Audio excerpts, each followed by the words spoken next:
কেমন আছো ফুলকন্যা? জি, ভালো আছি। এইটুকু উত্তর দিয়েই মেহের চুপ হয়ে গেল। অতঃপর সে নিজেও ইফাতের দিকে তাকিয়ে মৃদুস্বরে জিজ্ঞেস করল। আপনি কেমন আছেন মিস্টার? ইফাত অসহায় দৃষ্টিতে তাকিয়ে রইল। ইস, কপালে বিন্দু বিন্দু ঘাম জমে থাকা এই মেয়েটার মুখের দিকে তাকালে যেন তার সকল দুঃখ মুছে যায়। কিন্তু এই মেয়েকে নিজের করে পাওয়া কি আদৌ সম্ভব? সে তপ্ত শ্বাস ফেলল। যেহেতু বেঁচে আছি সেহেতু ভালোই আছি। তাজমহলের সৌন্দর্য কখনো বুঝতেই দেয় না সেটা আসলে একটা কবর। কথাটা যেন মেহেরের মাথায় বজ্রপাত করল। মানুষটার চোখের দিকে তাকানোর আর সাহস হলো না, তাই সাথে সাথে চোখ নামিয়ে নিল। কতটা কষ্ট পেলে মানুষ নিজেকে এভাবে উপস্থাপন করতে পারে, কিন্তু সেই বা এখন কি করবে? সে তো নিজের অন্ধকার অতীত ফিরে এসেছে। এখন কিভাবে এই মানুষটার সঙ্গে নতুন ঘর বাঁধবে? এটা তো অসম্ভব।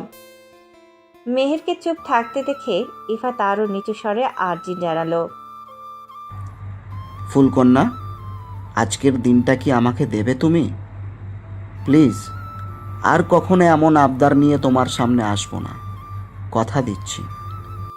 মেহের এক পলক ইফাতের দিকে তাকালো। লোকটার চোখের কোণে স্পষ্ট অসহায় চাহনি।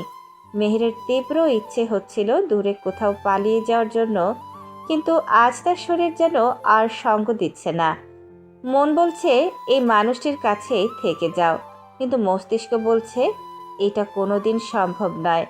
মেহের না চাইতেও ইফাতের কথায় রাজি হলো।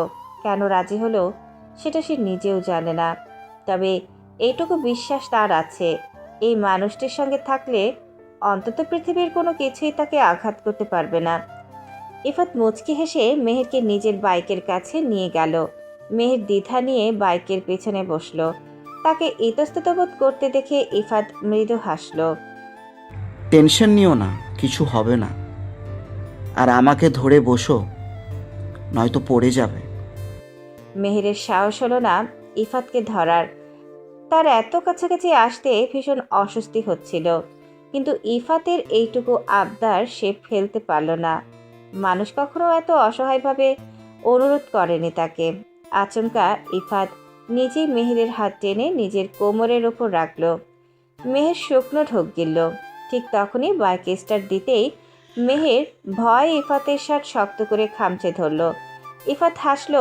মেয়েটা যে কেন এত অল্পতে ভয় পায় তা সে বুঝতে পারে না। প্রায় আধা ঘন্টা পর তারা দুজনে একটা নদীর ধারে লেকের পাড়ে এসে হাজির হলো। ইফাতের জায়গাটা ভীষণ পছন্দের, যদিও এখানে আসতে মাত্র 10 মিনিট লাগার কথা ছিল, কিন্তু মেহের ভয় পাবে ভেবে সে ধীর গতিতে চালিয়েছে। ইফাত হাত ধরে মেহেরকে বাইক থেকে নামালো। বাইকটা একপাশে রেখে লেকের পাড়ে বসলো দুজন। ইফাত ক্ষণে ক্ষণে মেহেরের দিকে তাকাচ্ছে, কিন্তু মেহের মাথা নিচু করে আছে। এর মাঝে তীব্র আকাঙ্ক্ষা নিয়ে ইফাত অস্ফুট স্বরে বলল, ফুলকন্যা, আমরা কি ঘর বাঁধতে পারি না? মেহের চমকে তাকালো। লোকটার আদুরে ও করুণ স্বরে কথাগুলো শুনে সে নিভু নিভু দৃষ্টিতে তাকিয়ে রইল। মানুষটার মুখের দিকে তাকালে মন চায় অনন্তকাল তাকিয়ে থাকে, কিন্তু মস্তিষ্ক বলে এটা পাপ। মেহেরকে চুপ থাকতে দেখে ইফাত আবারও নিচু স্বরে আওড়ালো। ফুলকন্যা, আমার কথায় কি তুমি কষ্ট পেয়েছো? ট্রাস্ট মি, আমি তোমাকে আঘাত করতে চাই না, তবে আমার যে একটা ঘর খুব প্রয়োজন। আমার এই সুখের সংসারে কি তুমি আমার জীবন সঙ্গিনী হবে না? ততক্ষণে মেহের মাথা নিচু করে ফেলল। নিস্তেজ গলায় বলে, এটা সম্ভব নয়। কেন সম্ভব নয়? তুমি শুধু একবার হ্যাঁ বলো, বাকি আমি সব সামলে নেব। আচ্ছা, তোমার কি আমার অতীত বেপরোয়া জীবন নিয়ে সমস্যা? ট্রাস্ট মি, অনেক দিন ধরে আমি তুমি ছাড়া অন্য কোনো নারীর দিকে তাকাইনি। তোমার কথা শুনে আমি আমার সেই ধ্বংসাত্ম জীবন ছেড়ে দিয়েছি। এখন নিজেই রোজগার করে নিজের মতো চলছি। তবুও কি আমাকে তোমার পাশে মানাবে না? মেহের মৃদু হেসে উঠল। তার হাসির শব্দে ইফাত ভ্রু কুঁচকে তাকালো। মেহের কেন হাসছে তা সে বুঝতে পারছে না। মেহের বলল, আচ্ছা, আপনার কি মনে হয় আপনার প্রেম কিংবা টাকার জন্য আমি আপনার বউ হতে চাই না? এমনটা নয়। আসলে আমি চাই না আপনার মতো চাঁদের গায়ে আমার কারণে কলঙ্ক লাগুক। আমি আপনাকে ঠকাতে পারবো না। আপনি নতুন কাউকে নিয়ে ঘর বাঁধুন। ইফাত আর্তনাদ করে বলল, যে ঘরে তোমার ছোঁয়া নেই সেই ঘরে আমি কিভাবে বাঁধব বলো? আপনি অবুঝ বাচ্চার মতো কেন কথা বলছেন? আমি আগেই বলেছি, আমার অন্ধকার অতীত জানলে আপনি কখনোই চাইবেন না এমন কোনো নারী আপনার সঙ্গী হোক। আমি তোমার অতীত জীবন জানতে চাই না, আমি শুধু তোমাকে চাই। মেহের একটি তপ্তশ্বাস ফেলল। এবার মনে হচ্ছে এই লোকটার কাছে অতীত না বললেই নয়। সে আর মানুষটার কষ্ট দেখতে পারছে না। যদিও মেহের খুব ভালো করেই জানে তার অতীত শুনলে ইফাত কখনোই তাকে বউ বানানোর কথা ভাববে না। তখন হয়তো সে তার পিছু ছাড়বে। ঠিক তখনই ইফাত তাকে একটা প্যাকেট দিল। মেহের অবাক হলো। ইফাত মুচকি হেসে প্যাকেটটা নিতে বলল, কিন্তু মেহের হাত বাড়ালো না। ইফাত নিজেই প্যাকেটটি তার হাতে গুজে দিল। মেহের বিস্ময় নিয়ে জিজ্ঞেস করল, এটা কি? আমার প্রথম উপার্জনের টাকায় আমার ফুলকন্যার জন্য বিয়ের শাড়ি কিনেছি। যদিও তেমন দামি নয়, কিন্তু এটা পরেই তুমি আমার বউ হবে। মেহের প্যাকেটটা আবার ইফাতের হাতে দিয়ে চোখে চোখ রেখে বলে, শেষ পরীক্ষার দিন আমি আপনাদের বাসায় যাব আমার মামনির সাথে দেখা করতে। সেই রাতটা সেখানে থাকব। তারপর আপনাকে আমার জীবনের সে জঘন্য অতীত খুলে বলবো। এরপরও যদি আপনার মনে হয় আপনি আমাকে চান, তবে আমি এই শাড়িটা নেব। ততদিন এটা আপনার কাছেই রাখুন। আমি জানি সেদিন শোনার পর আপনি বলবেন এটা সম্ভব নয়।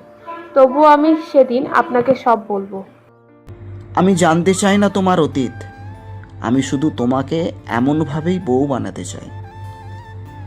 তবে তুমি যেহেতু আমার চ্যালেঞ্জ করছো, তাহলে আমিও তোমাকে দেখিয়ে দেব ইফাত চৌধুরী তোমার যে অতীত থাক না কেন তোমাকে বউ বানিয়েই ছাড়বে।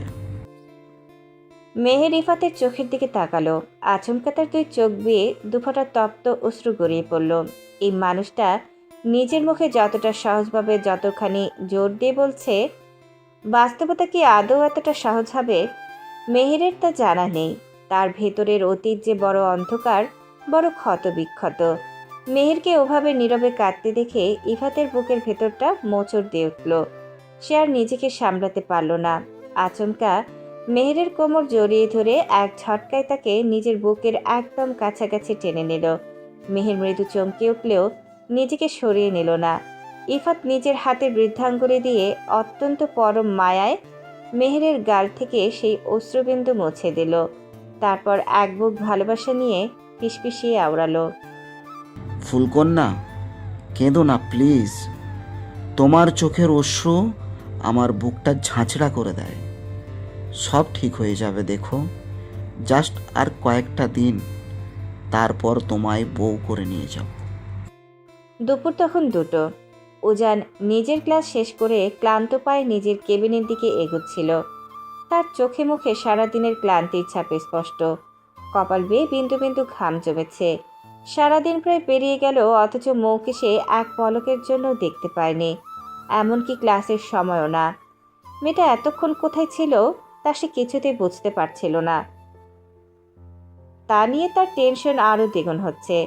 মেহের থাকলে অন্তত মৌকে নিয়ে এতটা দুশ্চিন্তা করতে হতো না। সে আবারও কলেজের চারিদিকে তীক্ষ্ণ নজর বোলালো, কিন্তু কোথাও তার পুচকে বউটার দেখা মিলল না। অজ্ঞতা এক বুক বিরক্তি ও রাগ নিয়ে সে নিজের কেবিনের দিকে চলল। মনে মনে ভাবল, আজ বাসায় গিয়ে মেয়েটাকে ইচ্ছে মতো পানিশমেন্ট দেবে। এত অবুঝ কেন সে? সে কি একটু বোঝে না যে তাকে এক পলক দেখার জন্য এই উজান চৌধুরী কতটা ব্যাকুল হয়ে থাকে? মনে মনে বউ নাই বা মানুক, তাই বলে এভাবে সারাদিন চোখের আড়ালে লুকিয়ে থাকতে হবে? তাছাড়া 2 দিন পর ফাইনাল পরীক্ষা। ঠিকমতো ক্লাস না করলে পরীক্ষায় পাশ করবে কিভাবে? সেটাই সে মাথায় ঢুকিয়ে পারছে না। উজান ধীর পায়ে নিজের কেবিনের দরজা খুলে ভেতরে ঢুকতেই এক নিমেষে তার চোখ দুটো জুড়িয়ে গেল। সে দেখল মৌ তার প্রফেসরের আরামদায়ক চেয়ারটায় মাথা ঠেকিয়ে পরম শান্তিতে ঘুমিয়ে আছে। এতক্ষণে উজানের সারাদিনের অশান্ত ছটফটে বুকটা এক অদ্ভুত শীতলতায় ভরে উঠল। সে এক পলক কেবিনের বাইরে চারিদিকে তাকিয়ে ভেতর থেকে দরজাটা ভালো করে লক করে দিল। তারপর বিদ্যুৎ গতিতে নিজের প্রিয়তমার দিকে এগিয়ে গেল। হুট করে একটা পুরুষালী হাতের চেনা স্পর্শ পেতেই মৌ ধরফর করে চেয়ার ছেড়ে উঠে দাঁড়ালো। সামনে উজানকে দাঁড়িয়ে থাকতে দেখে তার ভয়ার্ত বুকে যেন এতক্ষণে স্বস্তি ফিরে এলো। তার এই ভীতু ফেস দেখে উজান শব্দ করে হেসে উঠল। তারপর সে নিজে চেয়ারে বসে একটানে মৌকে নিজের কোলের ওপর বসিয়ে নিল এবং কানের কাছে মুখ নিয়ে ফিসফিসিয়ে আওড়ালো। কি ম্যাডাম, ভয় পেয়েছেন বুঝি? মৌ তখনও বিস্ময় ভরা চোখে উজানের দিকে তাকিয়ে আছে। আচমকা ঘুম ভাঙায় নিজেকে স্বাভাবিক করতে তার কিছুটা বেগ পেতে হলো। খানিকটা স্বাভাবিক হতে সে উজানের দিকে ফ্যাল করে তাকিয়ে কাঁদো কাঁদো মুখে বলল, খাচ্চর লোক একটা, এভাবে কেউ ভয় দেখায়? আর একটুর জন্য আমার আত্মাটা খাঁচা ছাড়া বেরিয়ে যায়নি। আমি ভাবছি আমাকে কে না কে টাচ করলো। উজান মৌকে নিজের দিকে ঘুরিয়ে এক দীর গলায় উত্তর দিল, শোনো মিসেস চৌধুরী, উজান চৌধুরীর পার্সোনাল প্রপার্টিকে টাচ করার দুঃসাহস দেখাবে এমন কোনো পুরুষ আজ পর্যন্ত এই পৃথিবীতে জন্মায়নি। আর যে এই দুঃসাহস দেখানোর বিন্দুমাত্র চেষ্টা করবে তাকে ডিরেক্ট এই পৃথিবীর বুক ছেড়ে চিরকালের জন্য বিদায় নিতে হবে। Just mind it. By the way, সারাদিন কোথায় ছিলে? হ্যাঁ, কত খুঁজলাম তোমাকে, কোথাও তো পেলাম না। আর আমার ক্লাসেও আসোনি, কাহিনী কি? দাঁড়াও, আজ বাসায় ফিরি, তারপর তোমাকে কঠিন পানিশমেন্ট দেবো। মৌ এবার কোনো কথা না বলে হুট করে দুহাতে উজানের গলা শক্ত করে জড়িয়ে ধরল। উজান কিছুটা চমকে তার দিকে তাকালো। সে খুব স্পষ্ট বুঝতে পারল মৌ কোনো একটা বিষয় নিয়ে ভীষণ আপসেট হয়ে আছে। নয়তো এমন করে মুড অফ করে বুকে জড়িয়ে ধরার মেয়ে অন্তত সে নয়। উজান নরম সুরে ডাকল, পিচ্ছি। কিন্তু মৌয়ের মুখ থেকে কোনো রেসপন্স বা সাড়া এলো না। পরপর বেশ কয়েকবার ডাকার পরেও যখন ফলাফল শূন্য হলো, তখন উজান মনে মনে কিছুটা ভয় পেয়ে গেল। সে আলতো করে মৌয়ের মুখটা নিজের দিকে ঘুরিয়ে দেখতে পেল মেয়েটার চোখ বেয়ে অনবরত অশ্রু ঝরছে। মৌয়ের চোখের কোণে জল দেখে উজানের ভেতরের মনটা এক লোহমায় হাহাকারে ভরে উঠল। সে উদ্গ্রীব কণ্ঠে জিজ্ঞেস করল, কি হয়েছে আমার পিচ্ছিটার? আমার কোনো কথায় কি খুব কষ্ট পেয়েছো? সরি পিচ্ছি, আই এম রিয়েলি সরি। তবু এভাবে কেতো না প্লিজ, তোমার কান্না আমি সহ্য করতে পারি না। কেন বুঝো না? মৌ উজানের বুকে মুখ লুকিয়ে অস্ফুট স্বরে বলল, আপনার কথা আমি একটু কষ্ট পাইনি। তাহলে কি শরীর খারাপ লাগছে? মাথা ব্যথা করছে তোমার?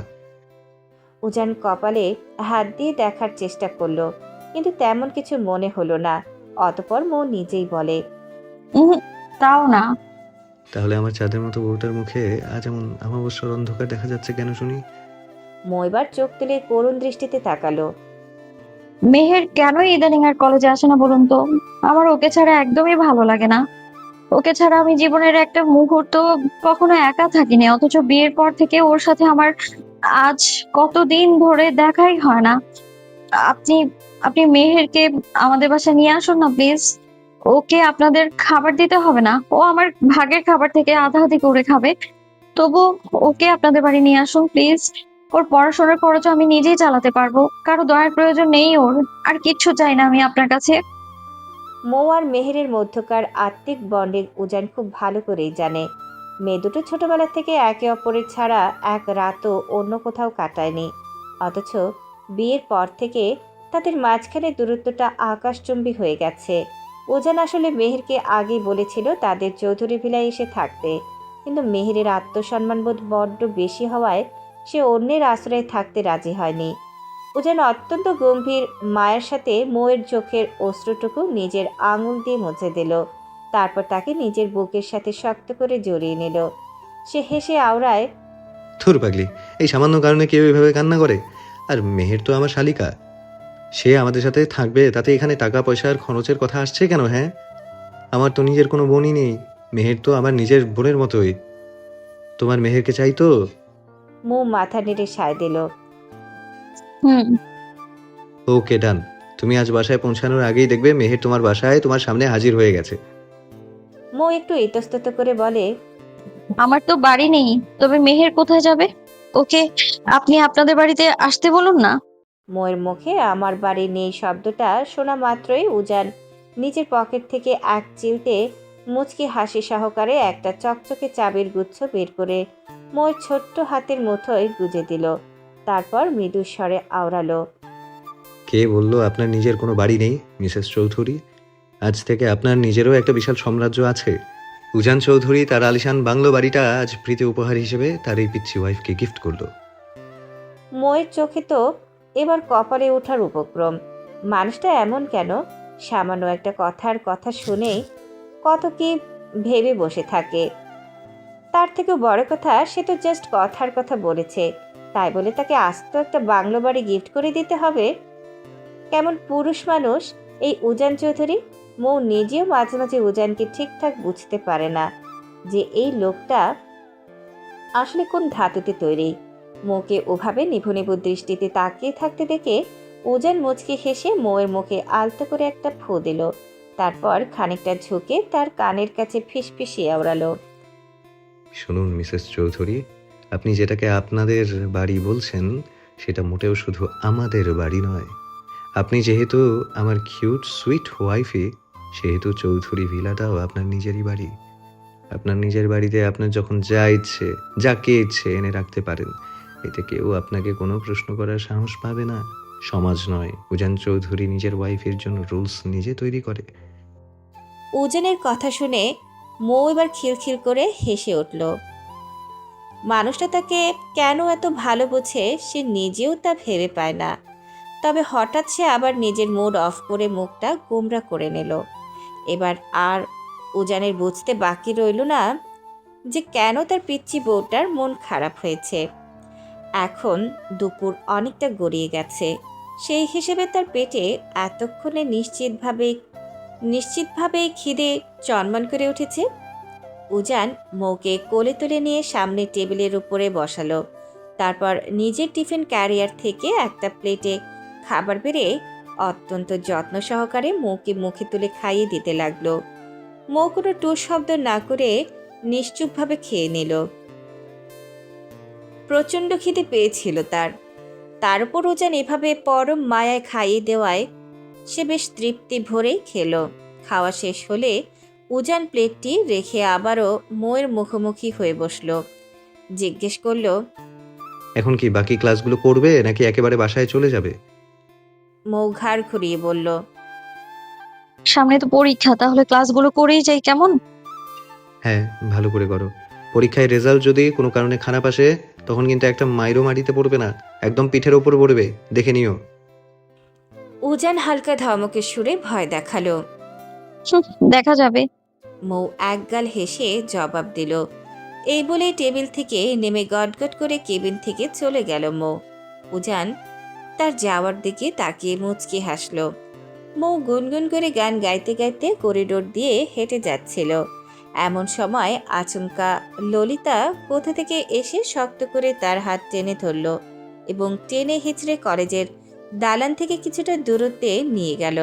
হুট করে এমনটা হওয়ায় মৌ খানিকটা ঘাবড়ে গিয়েছিল, কিন্তু পরক্ষণেই ললিতাকে নিজের সামনে ওভাবে দাঁড়িয়ে থাকতে দেখে তার মেজাজটা একেবারে চটে গেল।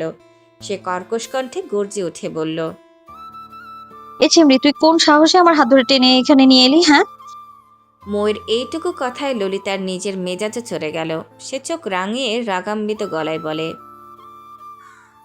তার সাথে তুই বল, তুই উজান স্যারের কেবিনে এতক্ষণ ধরে কি করছিলি, তাও আবার ভেতর থেকে দরজায় লক করে? তার কথায় মৌ খানিকটা ভাবাচাকা খেয়ে গেল। এমন আচমকা প্রশ্নে সে কিছুটা চমকে উঠলেও নিজেকে দ্রুত সামলে নিল। সে আসার সময় চারপাশে ভালো করে দেখেই কেবিনে ঢুকেছিল। তবু এই ডাইনির চোখে কিভাবে পড়ল, তবে মৌ এবার আর ভয় পেল না, বরং উল্টো রাগী দৃষ্টিতে ললিতার দিকে তাকালো। আমি স্যারের রুমে যা ইচ্ছে তাই করি, তাতে তোর কি? আমার কি মানে? তুই সামান্য একজন স্টুডেন্ট হয়ে স্যারের সাথে দরজার ওপাশে লক করে ভেতরে এতক্ষণ?